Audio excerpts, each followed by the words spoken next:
La colonialité ici du pouvoir tel qu'il a été conceptualisé, c'est cette continuité d'une domination dite coloniale, une domination imposée, un peu comme la mondialisation. Aujourd'hui, la mondialisation, c'est un type de domination où tout le monde doit faire de telle manière, voilà. Et aussi la particularité de la colonialité du pouvoir, en tout cas dans ces contextes africains, c'est une colonialité à la fois épistémique. On est chercheurs, bon, on nous impose comment.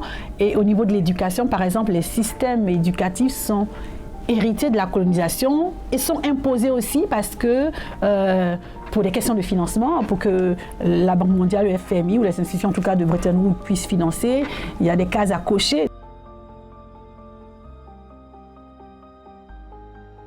La colonialité de l'être, ce sentiment d'infériorité.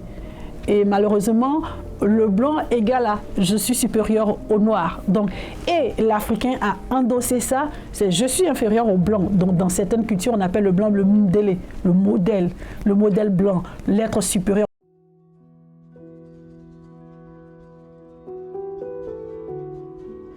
Alarmée par des images que j'ai vues à la télé, tout simplement. Des images que j'ai vues sur des migrants qui mouraient dans la mer Méditerranéenne, des naufrages. Et dans l'indifférence la plus totale, parce qu'une fois qu'on avait fini le journal de 20h, le lendemain au travail, on parlait de tout sauf de ça.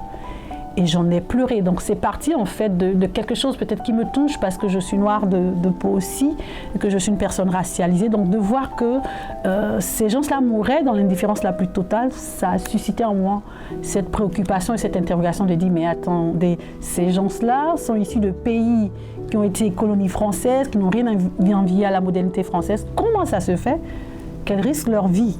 Et c'est parti de là, mes travaux, mémoires et recherches, et puis aujourd'hui j'en suis là.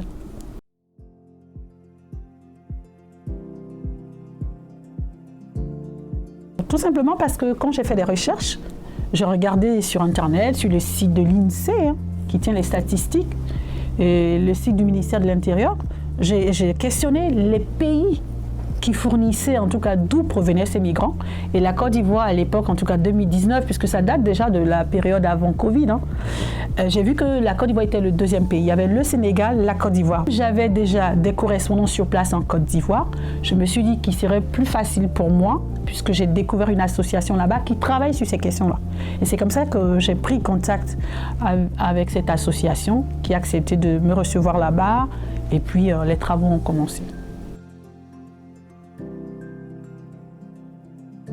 Des recherches, des enquêtes de terrain, de la collecte de données, parce qu'ils avaient déjà des données et ils avaient des anciens migrants à disposition qui ont accepté d'être accueillis, en tout cas d'échanger avec moi sur le pourquoi, le qu'est-ce qui s'est passé et le comment est-ce qu'ils sont revenus, ils ont rebroussé chemin. Pour sortir le caractère dangereux de la chose, donc il y a une dangerosité, mais pour autant les gens y vont. Qu'est-ce qui se passe réellement?